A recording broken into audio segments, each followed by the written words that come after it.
Now, he doesn't have that many fights, of course. Vasyl Lomachenko is now 5-1 with 3 KOs. And by knocking out Romulo Koasicha, 10th round, November the 7th, 2015 on HBO with numerous body shots. And basically, he just toyed around with the guy for majority of the fights, in my opinion.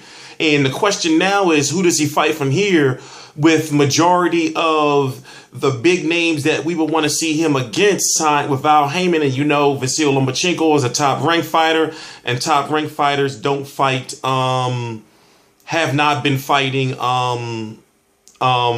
Al Haymon fighters. I would like to see him against Lee Selby, but Lee Selby is an Al Haymon fighter. I would like to see him against Leo Santa Cruz, but Leo Santa Cruz is an Al Haymon fighter. I would like to see him against Abner Maris. Abner Maris is an Al Haymon fighter. And at this point in time right now, Vasyl Lomachenko has a lot of prestige behind his name, and he should be fighting better, you know, competition, in my opinion. Now, Bob Arum recently said that the Rigondeaux fight was on the table, but it's Kharib Promotions. You know, as I said before, Rigondeaux just has like a shitty promotional company, and they really don't seem to know what they're doing when it comes to Rigondeaux and promoting his career. But Bob Arum, the promoter of Lomachenko, said that a Rigondeaux fight was on the table, and basically the promotional company screwed it up. So, you know, is it a fight that could possibly still happen in the future? I doubt it. You know, would I like to see some 122-pounders move up to probably fight, you know, Lomachenko? Yes. Look, Nonito Donaire is fighting for the WBO, which got stripped from Guillermo Rigondeaux at 122 pounds. Nonito Donaire was fighting at 126. He's now back at 122. But I would like to see that fight. You know, will it happen? I really don't know, because Nonito Donaire is back at the 122-pound division. Sapiwe Villegas will be fighting again soon. Remember, he had that fight with Nonito Donaire, in which he was actually giving Donaire a tough fight and actually cut Donaire over, you know, over his eye, and the fight was stopped early, therefore giving the win to Nonito Donaire in almost like a gift in a way, because Donaire looked like he was going to have some trouble against him.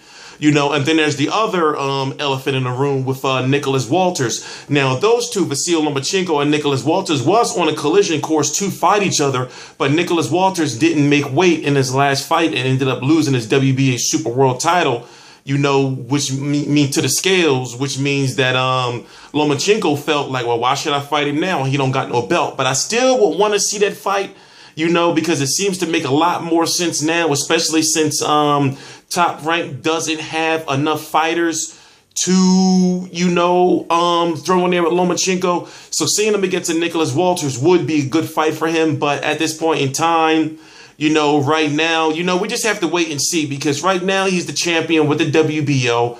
He beat Gary Russell, and that's the biggest win of his career. Could he be moving up or possibly move up to fight Orlando Salido again? And that's a possible fight that can happen in the future. You know, but Orlando Salido is going to be fighting Roman Rocky Martinez again. And also Vasyl Lomachenko, if you don't know, has said that he may be moving up or has thought about moving up to 126 pounds. My bad, HBO 24/7 is on, you know, Cotto versus Canelo, so I got to watch this. I'm T Street Controversy. This is T Street Controversy Live, and I cover every single major fight live. Please subscribe.